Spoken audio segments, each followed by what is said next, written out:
what he's trying to do really is he needs to get his elbow, he needs to open the space up as much as possible, right? But you see how you're sinking your elbow? Mm-hmm.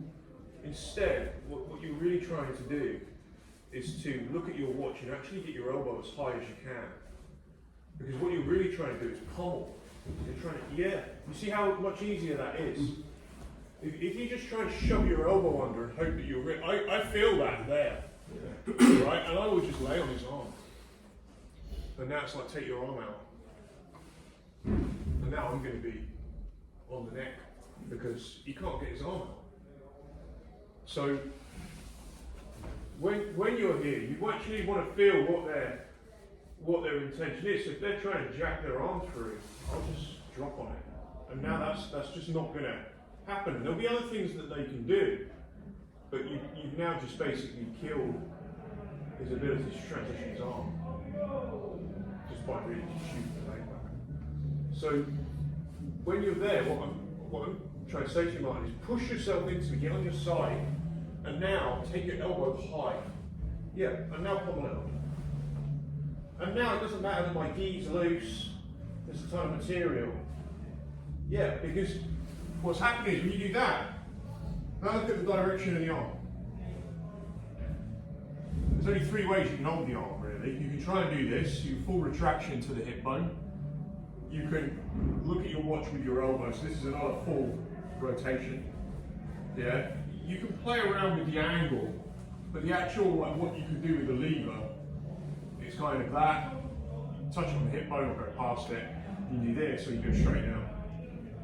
And in those three are going to be your biggest angles of how you can move your arm, of what you need to do in a situation, because anything in between this is actually just your muscles holding it. When I get here, everything locks. When I get here, everything locks. When I get here, everything locks. The muscles lock around what you're doing with the lever arm. Everything else is kind of in between, it's in the shades of grey. And so, if I'm trying to pummel my arms with limited space, where the guy's really trying to take everything away from me, I'm going to need to get to there, and I'm going to need to get on my side.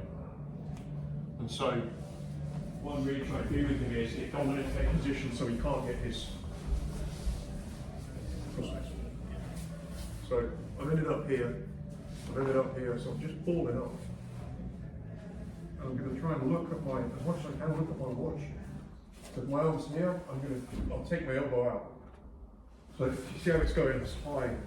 I'm trying to get it in here. And I might need to create more space. If I go on my side, I get even more. But I'm not trying to move him. I'm just trying to move myself. It might occasionally work to try and move him if he's out of posture, but if he's in good posture, I won't do it. Yeah. Is there any questions or observations on that at all? So it's just two things really. You get into a ball, and then it's two things. You get onto your side, and now your arm can come all the way through. And when I come all the way here, I want to actually be thinking all the time about putting my hips to the ground. Yeah, if you get a good connection, obviously you can use them to spin. Use them to spin you, not them. But really, it's just for now, just get to here. Just get to here, because once you get your hips to the ground, you've got your arm through here. Once you get your hips to the ground, you're going to be pretty hard to move, and you're out. And you've kind of got hold of them as well. You have a hold on them. Yeah. So just a couple more on that. Play around with the side. Feel you've got this. Switch side.